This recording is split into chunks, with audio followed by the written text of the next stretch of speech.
부분인데 이제 이 본문이 지금 맨 마지막 부분에 있다 보니까 다윗이 노년기에 쓰였나 보다라고 생각하기 쉬운데 그렇지 않습니다.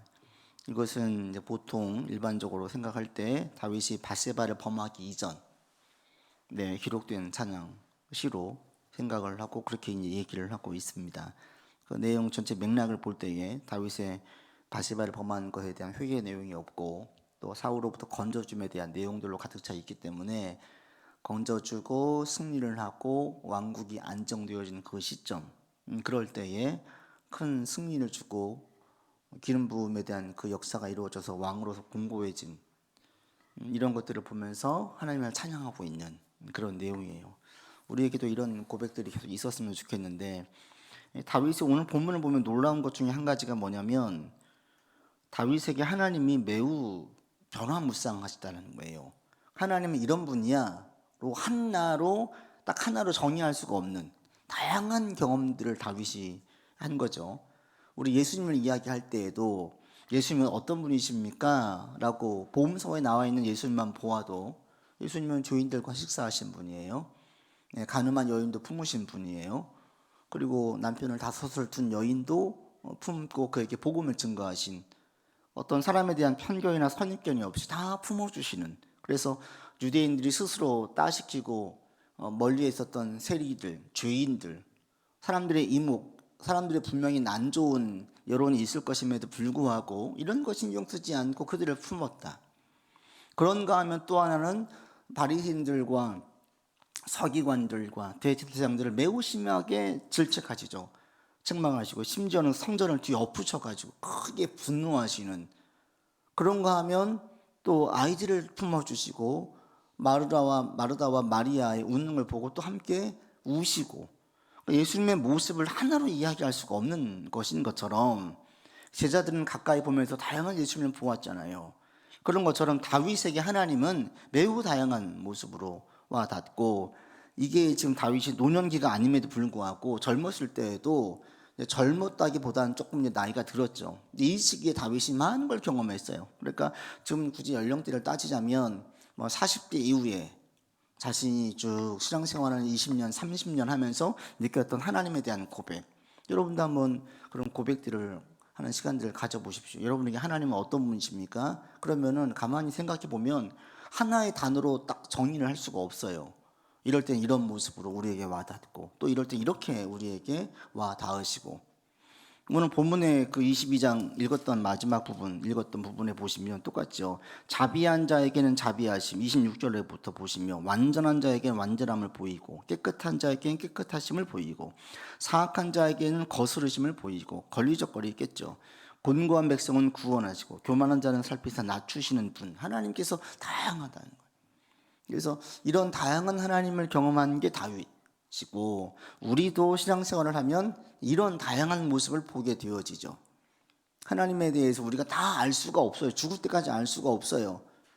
하나님에 대한 이해는 우리가 계속 되어지는 거고, 이게 이제 우리한테 신앙생활 할 때 매우 재미있죠.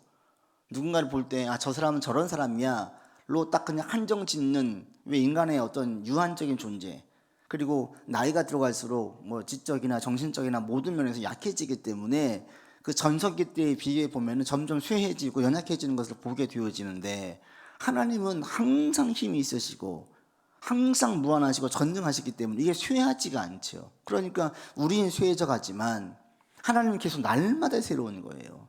이런 새로운 하나님의 모습에 대해서 여러분도 함께 경험할 수 있기를 바라고, 그리고 지금 이제 한번 가만히 살펴보세요. 우리가 이제 좀 몇십 년 살아왔어요. 지금의 삶에서 돌이켜 볼 때 다윗처럼 하나님에 대한 찬양의 고백을 드릴 수가 있으면, 특별히 다윗이 이제 이 22장은 우리로 말하면 어느 정도 이제 안정을 찾았고 삶의 고민도 좀 덜하고 어떤 계획했던 것도 좀 이루어지는 그런 시점이거든요. 내가 지금 그런 시점이 있다면 이 시점에서 하나님에 대한 얘기를 할 수 있느냐 없느냐. 어떤 분들은, 특히 자수성가한 사람들은 온통 자기 얘기밖에 할 게 없죠. 내가 얼마나 고생을 해가지고 여기까지 왔는지, 그게 이루 말할 수가 없는 거예요. 그런데 하나님의 도움을 얘기하면 순간순간 도와주셨던 하나님의 그 은혜를 얘기할 수 없는 거예요. 얘기를 안 할 수가 없는 거예요. 전에 어느 장로님 만나서 같이 얘기 나눴는데 자기가 공무원으로 있을 때 그때는 박봉이었으니까 집이 지하에 살았대요. 아이들이 셋이 있는데 계속 감기가 끊이지 않아가지고 병원에 갔더니 이상하다 의사가 그러더래요. 그러다가 한 말씀 하는 게 혹시 집이 지하세요? 그러시더래요. 얘가 집이 지하여서 습기가 있으니까 계속 애들이 어릴 때 감기가 안 낫는 거예요. 근데 거기를 탈출하고 싶은데 돈이 없어가지고 탈출할 수가 없었대요. 그래서 하나님께 목 놓아 울었대요. 하나님, 제가 돈도 없고 가진 것도 없고 아이들은 이렇게 아파가지고 여기가 살 수 있는 환경이 아님에도 불구하고 이렇게 집들이 많은데, 그 얘기를 좀 이렇게 구구절절 장로님이 풀어내시더라고요. 그런 시간들이 있어서 지금은 이제 많이 풀렸고 너무 좋아지셨어요. 모든 면에서 사회적인 면도 그렇고 경제적인 면도 그렇고 너무 좋아지셨어요. 과거에 한번 위암으로 고생하셨지만 여전히 그래도 감사하고 있는, 현재 보면 누가 봐도 부러워할 만한 그런 여러 가지 조건들을 다 갖추셨어요. 근데 이거에 대한 얘기를 할 때에 이 장로님에게는 하나님의 이야기를 빼놓을 수가 없는 거예요. 한번 이게 경제적으로 크게 널뛰기를 한 적이 있었는데 그것도 하나님의 진짜 은혜였어요. 은혜. 교회에다 자기네 있는 것들을 상가를 내어놓아서 하려고 했는데 교회가 그걸 쓰지 않고 교회를 위해서 샀던 그곳이, 그래서 교회에서 들어가지 않으므로 이거 어떻게 하지 못했는데 갑자기 그것이 가격이 상승해가지고 그게 큰 목돈이 되어지는 희한한 일을 경험했었던 그 간증. 그러니까 동기가 교회에 헌신하려고 했었는데 이게 바뀌어진 이런 경험을 했더라고요.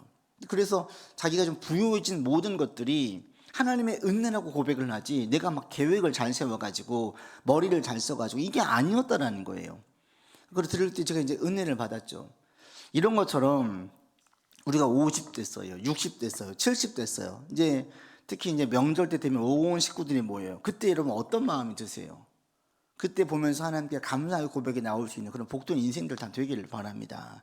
하나하나 한 가정 한 가정 자녀 하나하나 볼 때마다 우여곡절이 없는, 사연이 없는 자녀가 어디 있겠습니까? 다 있어요.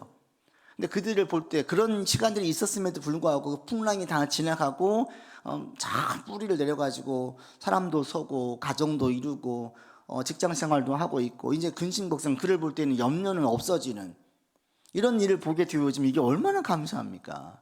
근데 그런 가운데에 하나님의 도움이 있었음을 고백한다면 이 가장 성공한 인생이고 제가 볼 때는 가장 복받은 인생이에요.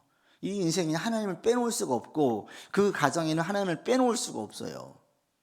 그러면 이거보다 복받은 게 어디 있습니까? 다윗이 이제 그런 고백을 하는 것을 볼 수가 있는데 우리에게도 이런 고백들이 있어지기를 바랍니다. 같이 문제 보겠습니다. 1. 다윗이 사무엘하 22장에 하나님을 찬미하는 노래를 쓴 시기는 언제입니까? 1절 보시면은 앞서 말씀드린 것처럼 모든 원수의 손과 사울의 손에서 구원하신 그날에 쓰여진 시이기 때문에 이게 다윗의 노년기가 아닌 왕권이 공고해지고 큰 승리를 거두었던 그 시기라는 것을 알 수가 있어요. 이게 이제 시편 18편의 말씀과 일치하거든요. 그래서 이 전체를 보게 되어지면 한 가지는 뭐냐면 다윗에게 하나님은 구원의 하나님이에요. 진짜 건져주신 하나님. 사울에게 쫓기고 죽임당할 뻔하고 다윗처럼 고생 많이 한 사람도 없잖아요. 다윗처럼 정치범으로 몰려가지고요, 자기 국에 살지도 못하고 마치 우리나라 그 일제치하에 있을 때에 자기 국적도 가지지 못하고 해외에서 떠돌이 유랑 생활하고 있는 그들을 생각을 하시면 돼요.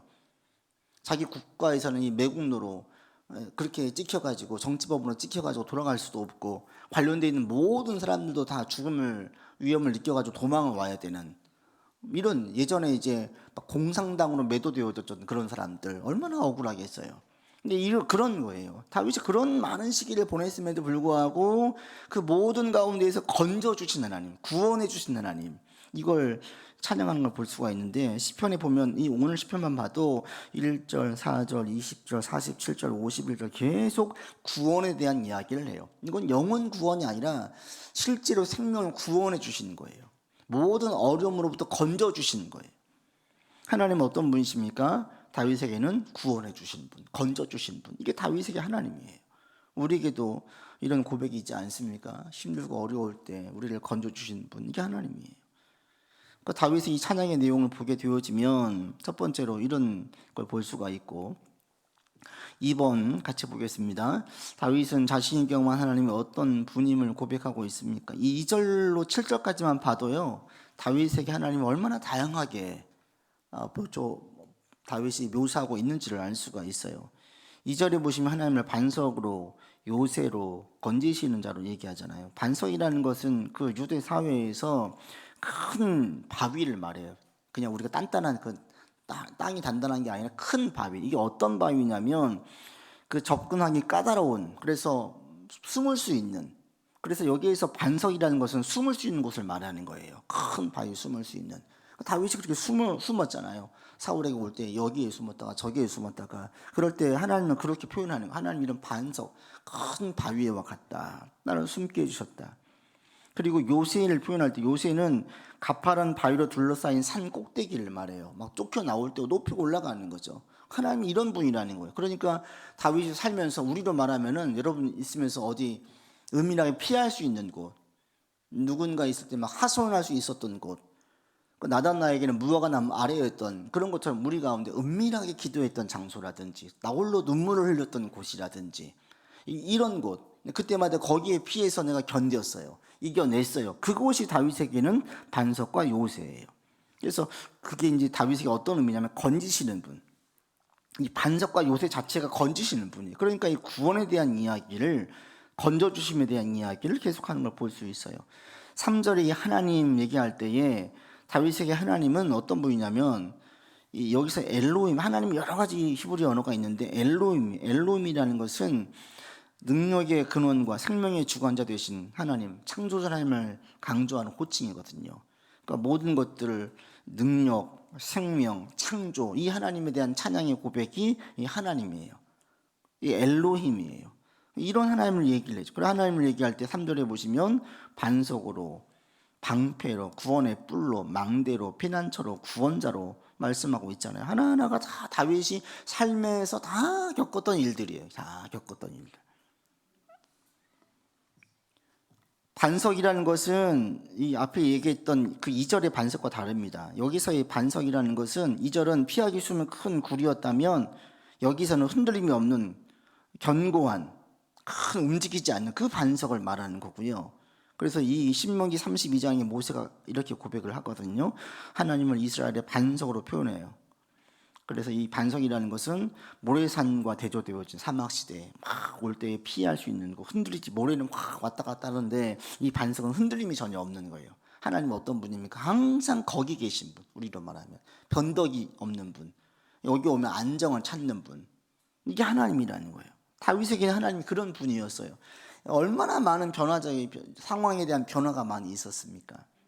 근데 그 가운데 다윗이 막 마음으로 조바심 나지 않고 불안해하지 않을 수 있었던 것은 자기의 시선으로 주님을 바라보니까. 근데 하나님은 항상 계세요. 항상 거기 계시고 항상 똑같아요. 여기서 안정을 찾는 거죠. 그러니까 우리가 이제 그런 분이요, 그런 분. 막 땅이 흔들리고 산사태가 나고 막 이런 막 칠 때에 딱 거기만 가면 안전한 곳. 그것이 다윗에게는 하나님이었던 거예요. 그런 지형들, 눈에 보이는 것들을 하나님으로 연결시켜 가지고 고백하는 다윗을 보게 되어집니다. 그래서 이 방패라는 것은 수비용 무기고요, 구원의 뿔이라는 것은 공격용 무기고요.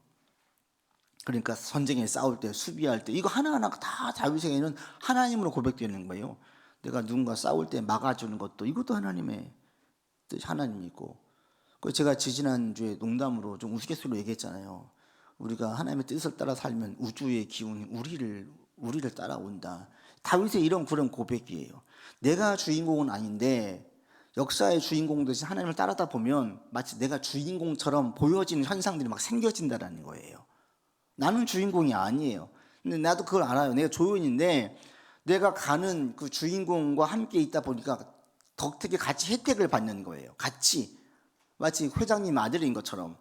회장님이 가는 곳마다 쩔쩔매는데 그 아들은 아무 힘도 없고 능력도 없잖아요. 그렇지만 아무도 함부로 대하지 않잖아요. 왜? 회장 아들인 걸 알기 때문에. 그런 거와 똑같은 거죠. 그래서 다윗이 이런 모든 상황들 하나하나를 전부 다 이렇게 얘기를 해요. 이게 이기적인 거나 교만한 것이 아니라 하나님이 이 모든 것들을 창조하신 주관자이신, 아까 얘기했던 엘로힘, 창조주 하나님이라는 것을 확실하게 알기 때문에 이거에 근거해서 다윗이 자기 상황이든 싸울 때 방패든 검이든 피했던 바위든 산성이든 이 모든 것들을 하나님과 연관시켜서 이 이야기를 할 수 있게 된 겁니다. 우리도 마찬가지예요. 여러분 집에 가서 숨을 쉬고 쉴 수 있어요? 그럼 이 집이 내게 하나님인 거예요. 이런 곳, 하나님께서 내게 안정을 주시는 분, 이런 안정한 집과 같은 곳, 또는 직장에서 내가 어느 정도 안정을 찾았어요? 이런 곳이 내게 하나님이 주시는 거예요. 하나님, 여기 하나님이 계시는 거예요. 다윗에게 그래서 이 삶에서 전쟁에서 경험했던 모든 것들을 다 이렇게 신앙으로 연결지어서 해석을 하고 있고 바라보고 있음을 알 수가 있어요. 망대라는 것도 안전한 장소죠. 높은 곳에서 적이 공격이 미치지 못한 높은 산성이 망대예요. 그리고 피난처라는 것은 아까 이야기했었던 그 바위, 반석과 같이 숨을 수 있는, 폭풍을 피할 수 있는 장소이고, 그리고 구원자라는 게 아까 말씀드린 것처럼 여러 번 반복되어지고 있어요. 그리고 4절로 가보면 다윗이 이제 4절에 여호와께 아뢰미다라고 얘기하는데, 여기서 또 하나를 우리가 이제 중요한 걸 얻을 수가 있는데, 다윗에게 하나님은 일반 구약 시대의 사람들이 가지고 있었던 신관과 매우 달라요.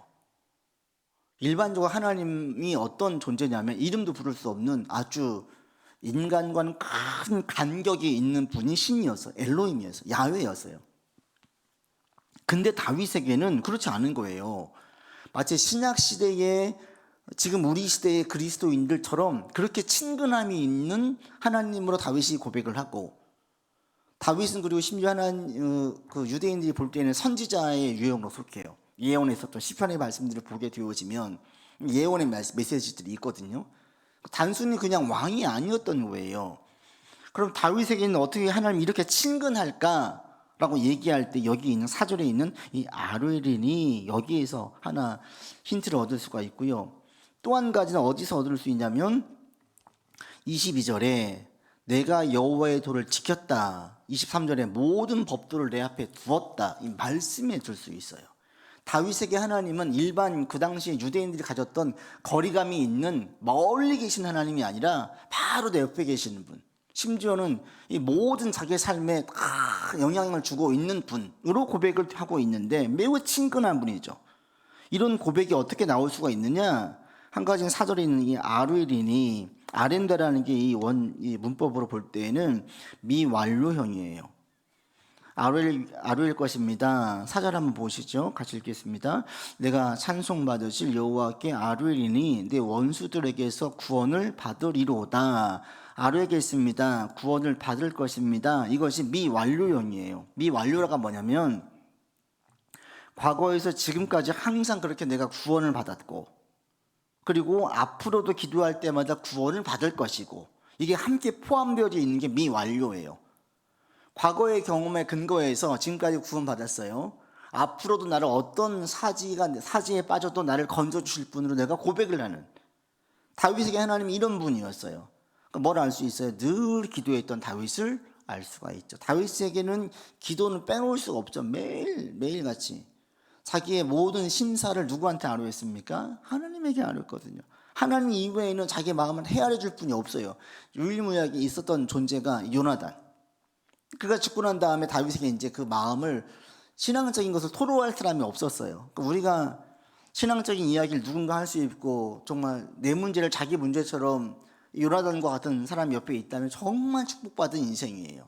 그런 사람 평생에 한 명 있을까 말까 해요. 이게 그냥 단순하게 알므로 안 되거든요. 코드도 맞아야 되고 신앙적인 것도 공감대가 형성되어야 되고 또 이게 통하는 게 있어야 돼. 다윗에게 요나단은 그런 존재였는데 요나단이 먼저 다가섰지요. 왜냐하면 그 신분적으로 요나단은 왕자였으니까, 다윗은 목동 출신이니까 아무것도 없어요. 근데 요나단이 다윗에 그렇게 은총을 베풀고 너무너무 좋아하는 거예요. 둘이 잘 맞았어요. 다윗에게 요나단은 너무 좋은 형이에요. 근데 그 뒤로는 없어요. 근데 이것을 누구한테 토로하냐면 하나님에게 다 토로하는 거야. 하나님에게. 이 젊을 때 다윗이 얼마나 이 신앙이 없었으면 화병 났을 거예요. 화병. 그렇지 않았겠어요? 생각을 할 때마다 얼마나 억울하겠어요. 내가 지금 도망 다니고 있는데 이건 자기 잘못은 단 1도 없어요. 1도. 자신이 한 것은 왕에게 충성한 것밖에 없어. 근데 지금 자기 현실은 계속 도망다니고 있어야 돼. 이 볼 때마다 얼마나 화가 치밀어 올라요.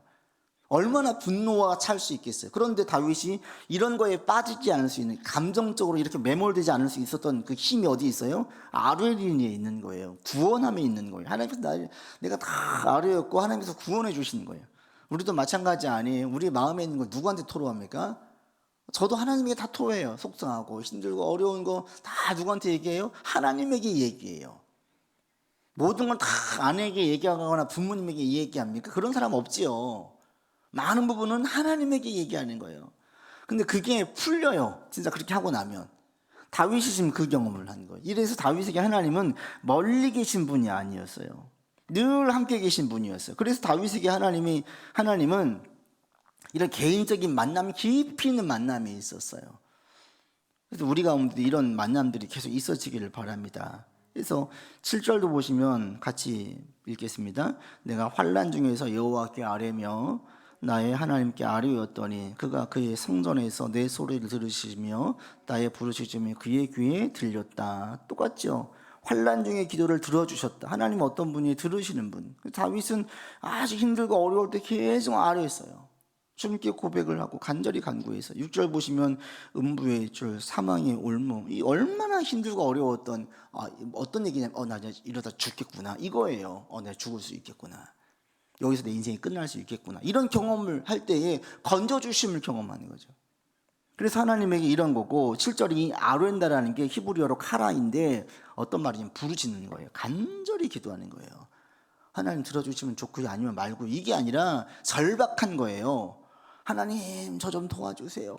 이게 막 큰 소리로 할 수도 있고 애절한 마음으로 할 수도 있는데, 이 간절함이 어떨 때 그럴 수밖에 없죠. 지금 수월의 줄이 사망의 올무가 지금 내게 와가지고 내가 지금 이런 죽게 생겼는데, 우리가 죽기 직전에 빠지면 어떻게 합니까? 막 소리를 치잖아요. 그런 거예요 지금 다윗이. 그래서 다윗은 하나님과 깊은 그 교제를 나눌 수가 있었는데, 또 한 가지가 뭐냐면 하나님에 대한 올바른 인식이에요. 그게 이제 아까 얘기했었던, 하반부에 읽었었던 여호와의 도, 모든 법도, 모든 규례. 다윗은 여호와의 말씀 따라서 움직였죠. 큰 그림도 그렇죠. 다윗이 움직이는 큰 그림은 뭡니까? 사무엘을 통해서 기름 부음 받은 거예요. 네가 왕이 된다. 이게 자기의 정체성이에요. 이 모든 어떤 힘을 내고 뭔가 비전을 품고 이 모든 것들이 여기에서 시작이 되는 거예요. 나는 기름 부음 받은 자다. 그러니까 하나님께서 나를 쓰실 것이다. 지금 어떤 사망에 있든지 어떤 상황에 있든지 이게 지금 중요하지 않다. 여기서 출발을 한 거예요. 그리고 중간중간에 말씀하시는 주의 말씀을 귀담아 듣지요. 말씀이 자기 삶의 지침이 돼요. 방향성은 제시해줘요. 이게 다윗이었습니다. 그래서 다윗은 하나님을 대할 때에도 기복적인 하나님을 보지 않고, 그게 이제 아까 읽었었던 22장 26절 이하에 있는 하나님, 그냥 기도만 하면 다 돼, 하나님 다 용서해 주실 거야, 이 얘기 아닌 거예요. 자비한 자에게, 완전한 자에게, 깨끗한 자에게, 사악한 자에게, 곤고한 자에게, 교만한 자에게 다 다양하게 나타나신 하나님, 이게 성적인 하나님이거든요. 다윗이 그래서 이 하나님을 통하여서 이런 올바른 인식을 하고 있었기 때문에 왜곡된 하나님이 아니라 올바른 하나님으로 바르게 인식하고 있었고, 이런 하나님과 간절한 기도를 통해서 개인적인 만남의 시간을 가짐으로 하나님은 멀리 계신 분이 아니라 내 바로 옆에 계신 분, 심지어는 전쟁터에서 방패도 됐다가 칼도 됐다가 이 모든 게 하나님인 거예요. 하나님, 나의 방패 되신 하나님, 나의 구원의 뿔 되신 하나님, 나의 검 되신 하나님, 다 나오는 거예요. 그래서 우리에게도 이런 분으로 고백되어지기를 바라고, 여러분도 하나님과 깊은 교제 가운데 계속 더 들어갈 수 있기를 바랍니다. 우리 4번 같이 보겠습니다. 다윗은 자신이 어떤 상황에 있을 때 하나님께서 건져주셨다고 말합니까? 다윗이 17절 환난 중에 부르짖을 때 건져주시는 걸 볼 수가 있고요. 그래서 다윗이 또 하나님께서 건져주신 분, 구원하신 분, 우리 5번 같이 보겠습니다. 읽겠습니다. 다윗은 하나님께 상을 받았다고 고백합니다. 하나님, 다윗이 어떤 행동을 통해 상을 주셨습니까? 여러 가지 행동이 있지만 중요한 것은 한 가지, 다윗에게 하나님 어떤 분이냐면 상 주시는 분이라는 거예요. 상 주시는, 아버지 말씀에 순종하고 따를 때에 상을 주시는구나. 공의를 따를 때, 내가 손을 깨끗하게 할 때에 21절에 있고요, 상을 주시는 분이구나. 악한 일을 행하지 않을 때에 22절 상을 주시는구나. 말씀을 잘 따를 때, 지켰을 때 상을 주시는구나. 이 다윗에게 하나님, 이게 이제 밧세바를 범하기 전에 고백이었던 거죠. 근데 이제 나중에 그렇게 큰 어려움에 처하게 된 게, 다윗이 그래서 하나님한테 원망이 없는 거예요. 왜? 자기가 벌 받을 짓을 했기 때문에 벌 받은 게 너무 당연한 거예요. 그러니까 어려움에 처해 있던 자기에 대해서 하나님에 대한 원망으로 안 가요. 하나님은 어떤 분인지 알고 있었어요. 근데 자기가 잘못한 거잖아요. 그러니까 회개가 나오는 거지 원망으로 안 가는 거예요. 다윗의 하나님은 상 주시는 분이에요. 6번 같이 보고 말씀입니다. 다윗은 하나님께서 다양한 모습으로 사람들에게 보이신다고 고백합니다. 본문에 나타난 하나님의 다양한 모습들은 무엇이고, 다양한 모습을 보이는 이유는 어디에 있다고 생각하십니까? 다양하게 보이시죠. 아까 말씀을 드린 것처럼 다양하게 보이시지만 사실은 늘 똑같은 분이죠. 변화한 하나님께서 왔다 갔다 하시는 분이 아니지요. 같은 원칙에 근거해서 선한 사람에게는 선을 베푸시는 것이고 악한 사람에게는 악을 베푸시는 거지요. 이게 왔다 갔다 하시는 분이 아닌 거예요. 그래서 변화무쌍한 것도 하나님의 이런 카멜레온 같은 성격이 있어서가 아니라 원래 다 동일하게 보이시기 때문에, 그래서 우리가 하나님을 바로 하는 게 중요하고 내 삶에 가능한 모든 문제를 하나님께 아뢰는 게 정말 중요해요. 주님께 아뢰면서 나아가시고, 또 많은 기도의 응답을 있었으면 그 응답을 근거해서 계속 찬양하시고 소망 가운데 나아가시는 여러분들 되기를 바랍니다. 모쪼록 우리 인생이 이 밧세바 범한 사건만 빼고 다윗에게 있었던 많은 일들, 특별히 22장에서 고백되어진 그 고백들이 저와 여러분의 고백이 되어지고 우리 안에 있는 삶에 있는 많은 것들을 볼 때마다 이것도 하나님의 은혜이고 이것도 하나님의 은혜이고 이 아들도 하나님의 은혜이고 집안에 이런 일들도 하나님의 은혜였고, 다 이런 고백들이, 이런 주님과 연결되어진 사연들이 계속 있어지길 바랍니다. 그래서 다윗과 같이 하나님과 친밀한 관계로 나아가고 주님에 대한 찬송의 소리가 끊어지지 않고 계속되어지는 우리 귀가 되기를 바랍니다. 기도합시다. 아버지 하나님, 주님을 찬양하는 다윗을 봅니다. 많은 전쟁을 치르고 억울한 일을 당해서 피난 도망다니는 삶을 살았지만 그 모든 시기를 이겨내고 보니 이 모든 게 하나님의 은혜였고 건져주신 주님이 계셨음을 고백하게 됩니다. 다윗의 고백처럼 우리의 인생도 주님의 건지심이 있었습니다. 우리의 기도를 들어주셨습니다. 주의 말씀을 따를 때 우리에게 상을 주셨습니다. 하나님, 이 고백이 계속되게 하여 주시고 이 경험들이 미래에 대한 소망과 더 큰 기대를 가지고 비전을 품고 나아갈 수 있도록 인도하여 주시옵소서. 이제는 우리 구주 예수 그리스도의 은혜와 한이 없으신 하나님의 사랑하심과 성령의 교통하심과 교제하심이, 나를 붙드시는 하나님, 내 기도를 들으시는 하나님, 나를 구원하신 하나님, 이 주님을 믿고 의지하며 계속 나아가는 주의 백성들 위에 모든 삶 위에 이제로부터 영원토록 함께 계시기를 간절히 축원하옵나이다. 아멘.